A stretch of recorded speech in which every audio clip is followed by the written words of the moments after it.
तो विवादों में नीट परीक्षा आगे क्या होगा, ये सवाल इस वक्त हर किसी के जहन में है, क्योंकि नीट परीक्षा में धांधली का जो समाधान है वो निकलता नहीं दिख रहा है। सुप्रीम कोर्ट ने काउंसलिंग रोकने से इनकार कर दिया है, यानी एडमिशन प्रक्रिया जारी है। तो दूसरी तरफ परीक्षा रद्द करके दोबारा कराने की भी मांग अब जोर पकड़ती जा रही है। देश भर में जो एनईटी अभ्यर्थी हैं वो सड़कों पर उतरकर विरोध प्रदर्शन कर रहे हैं।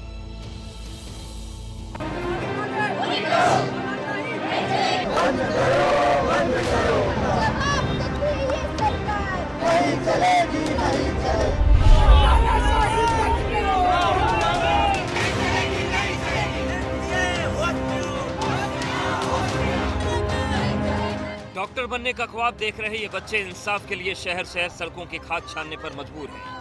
बेतहाशा गर्मी में पिछले 8 दिनों से सड़क पर उतर रहे हैं। नीट परीक्षा दोबारा कराने की मांग कर रहे हैं। जो रिजल्ट जारी किया गया है उसके आधार पर हो रही काउंसलिंग रोकने की मांग कर रहे हैं। नीट परीक्षा में हुई धांधली के खिलाफ आवाज बुलंद कर रहे हैं, लेकिन इनकी कोई सुनने वाला नहीं। हाँ, इनकी सुनवाई हुई सुप्रीम कोर्ट में, लेकिन वहां से भी इन्हें राहत नहीं मिली। नीट अभ्यर्थियों की तरफ से सुप्रीम कोर्ट में दायर याचिका में मांग की गई थी कि काउंसलिंग पर रोक लगाई जाए। जवाब में कोर्ट ने कह दिया कि काउंसलिंग पर रोक नहीं लगेगी। याचिकाकर्ता ने कहा कि पूरे मामले में पारदर्शिता नहीं बरती गई। इस पर कोर्ट ने एनटीए यानी कि नेशनल टेस्टिंग एजेंसी को नोटिस जारी करते हुए जवाब मांगा है। एनटीए का जवाब आने के बाद अगली सुनवाई अब 8 जुलाई को होगी। मामला सुप्रीम कोर्ट में है और 8 जुलाई को अगली सुनवाई होगी, यानी कि समाधान मिलने में कितना वक्त लगेगा यह भी कोई नहीं जानता। काउंसलिंग जारी रहेगी, मतलब एडमिशन प्रक्रिया चलती रहेगी। अब अगर एडमिशन प्रोसेस जारी रहेगा तो फिर स्टूडेंट्स के आरोपों का क्या होगा? क्या 8 जुलाई तक एनटीए पूरे विवाद काल निकाल लेगा? ऐसे ही कई सवाल है जिनका जवाब नहीं मिल रहा है और अभ्यर्थियों और उनके अभिभावकों का शहर शहर विरोध प्रदर्शन जारी है। इस मामले में सियासी दल भी कूद पड़े हैं। जिस तरह से ये नीट एग्जाम्स आप देख रहे हैं, महाराष्ट्र सरकार में भी आपने देखा है, जो तलाटी की एग्जाम हुई थी उसमें भी भ्रष्टाचार के आरोप हुए। तो मेरे ख्याल से इसकी जो एसआईटी की मांग और ऑर्डर आया है कोर्ट से, तो हम एसआईटी जल्द से जल्द होनी चाहिए और let's wait for the reply. हर एक क्षेत्र में ऐसे ही खेल शुरू है। रेलवे मंत्रालय जिनको सौंपा गया है उनका फेलियर तो आपने देखा होगा। नीट की जो बात आती है तो यही बात हम कहते आए हैं, चाहे स्टेट में हो या फिर देश भर में हो, जो ये पब्लिक एग्जामिनेशंस होते हैं उन पे कोई ना कोई एक रूल चाहिए। जो पेपर फोड़ते हैं, पेपर को लीक करते हैं, कोई कार्रवाई नहीं होती है, कोई पनिशमेंट नहीं होती, कम से कम 10 साल की सजा हो, ये हमारी मांग रहेगी। विपक्ष के आरोपों पर सरकार की तरफ से जवाब आया है। सरकार का कहना है कि बातचीत जारी है, न्याय मिलेगा। जरूर इंसाफ करने का ही इरादा इस सरकार पे है और उसके ऊपर जिन लोगों को बैठकर चर्चा करनी चाहिए वो सब कर रहे हैं और जिस तरह से वो करके निर्णय बताएंगे वो हम खुद ही पता चलेगा। उसके बाद चिंतित हैं इसको लेकर? जरूर चिंतित हैं।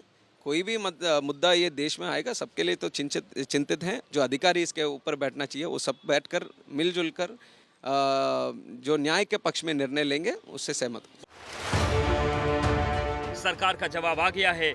उसने कम से कम अभ्यर्थियों को न्याय दिलाने का भरोसा तो दिया है, लेकिन नीट परीक्षा कंडक्ट करने वाली एजेंसी एनटीए खामोश है। उसे अपनी गलती का जरा भी एहसास नहीं और न ही उसे जवाब देते बन रहा है। एबीपी न्यूज संवाददाता विवेक श्रीवास्तव एनटीए दफ्तर पहुंचे और जब उन्होंने एनटीए के एक अधिकारी से बात करने की कोशिश की तो क्या हुआ आप देखिए। सर, आप अपना नाम और पद बता दीजिए, पता चलेगी कोई रिप्रेजेंटेटिव आया था। चलिए हम बता देंगे। नहीं, बता दीजिए, आप बता दीजिए, आपको किसी ने भेजा था? नहीं, मैं तो बोल दिया हूँ, इनसे बात किए थे, मैंने बता दिया। सर आप बताइए। बता दिया मुझसे। मैं अभी इसमें कुछ नहीं कर सकता हूँ। आप कितनी देर में वापस आएंगे सर? सर कितनी देर में वापस आएंगे आप? सर कितनी देर में वापस आएंगे आप? किससे बात करने जा रहे हैं सर आप?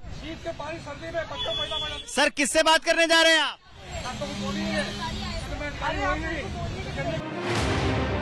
अब हम आपको बताते हैं कि दरअसल पूरा मामला क्या है। 5 मई 2024 को नीट की परीक्षा हुई। नीट परीक्षा से पहले पेपर लीक होने का आरोप है। आरोपों पर एनटीए ने कोई एक्शन नहीं लिया।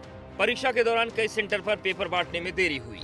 वक्त की बर्बादी पर एनटीए ने कंपनसेटरी मार्क देने का ऐलान किया।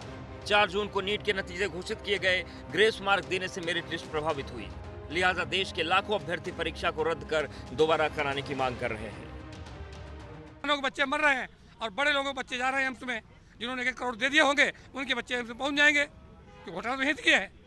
ये स्कैम जो केजरीवाल का स्कैम है शराब हो रहा है उससे कई गुना बड़ा है। पटना पुलिस ने पेपर लीकिंग का एफआईआर कर रखी है, 13 लोग अरेस्ट हैं, पर पता नहीं क्यों नहीं मालूम है डिपार्टमेंट को। और ये जो एनटीए है ये हर बार भ्रष्टाचार और करप्शन के केस में फंसता है।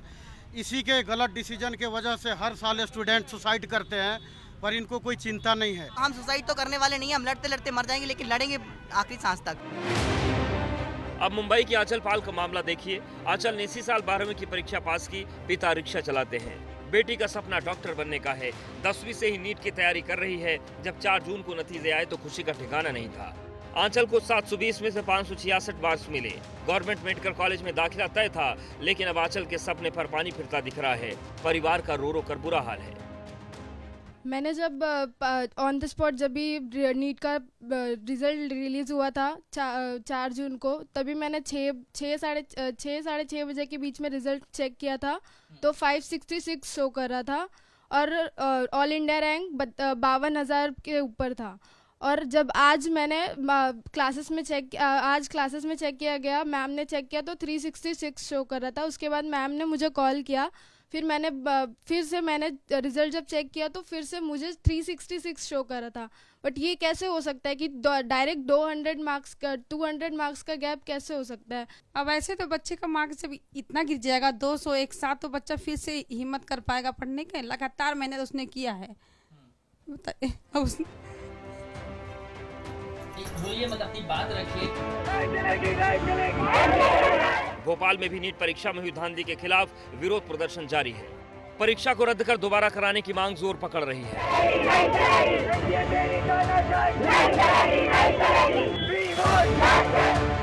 शहर शहर विरोध प्रदर्शन जारी है। परीक्षा को रद्द कर दोबारा कराए जाने की मांग हो रही है। सरकार न्याय दिलाने का भरोसा दे रही है, कोर्ट से राहत नहीं मिल रही। ऐसे में सवाल उठ रहा है कि देश के लाखों बच्चों को इंसाफ मिलेगा भी या नहीं।